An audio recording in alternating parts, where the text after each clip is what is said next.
My fellow Jamaicans, Happy New Year! As we close out 2020 and embark on 2021, the new year brings with it a renewed sense of possibility and a time for reflection. The past year has been a particularly challenging one for Jamaica and the whole world, as we have lived through the crisis of the COVID-19 pandemic and have endured the major economic downturn that has resulted from it. Over 100,000 Jamaicans who were employed this time last year are now out of a job. Many businesses have had to scale down or even close operations, and the virus continues to spread across the land, putting severe pressure on our health systems. On a personal level, we have had to adjust to maintaining physical distancing and wearing masks in public spaces, even as we seek to remain socially and emotionally connected. It is a true Jamaican spirit of caring and sharing that we must rely on to pull through this crisis.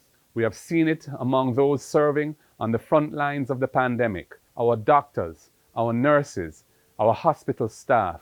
We have seen it among our other essential workers who face danger every day to keep us safe, our firemen, our police officers, our soldiers.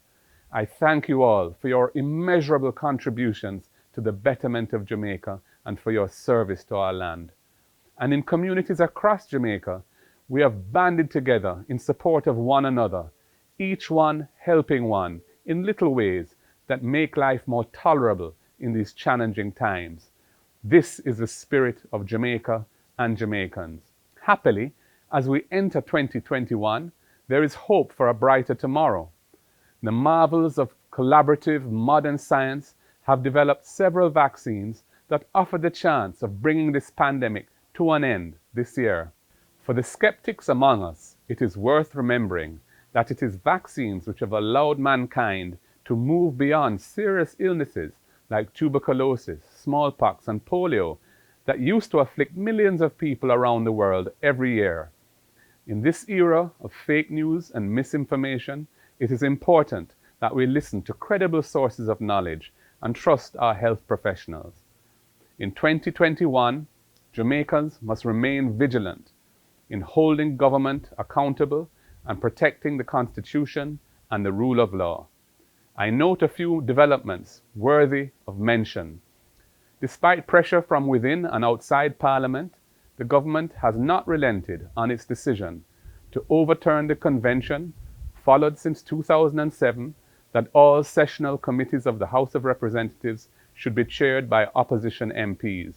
This is a backward step that has weakened parliamentary oversight of the executive. Local citizens have had to go to court to challenge the Prime Minister's decision to overrule NEPA's refusal to allow mining in the environmentally sensitive Dry Harbour Mountains area. And we have recently discovered that the Supreme Court ruling that the recent states of emergency and the concept of executive detention are unconstitutional is being appealed by the government. The opposition will continue to be vigilant in standing up for the rights of the Jamaican people. We would also like to see 2021 to be the year when Jamaica takes steps towards repatriating our sovereignty by constitutional reform to replace the British monarch with a Jamaican president as our head of state, and to replace the Privy Council in London with the Caribbean Court of Justice as our final court of appeal. We hope that there can be bipartisan consensus on these fundamental steps towards completing our independence. Time come. As we enter into 2021, let us recommit to our national goals and work together in achieving them.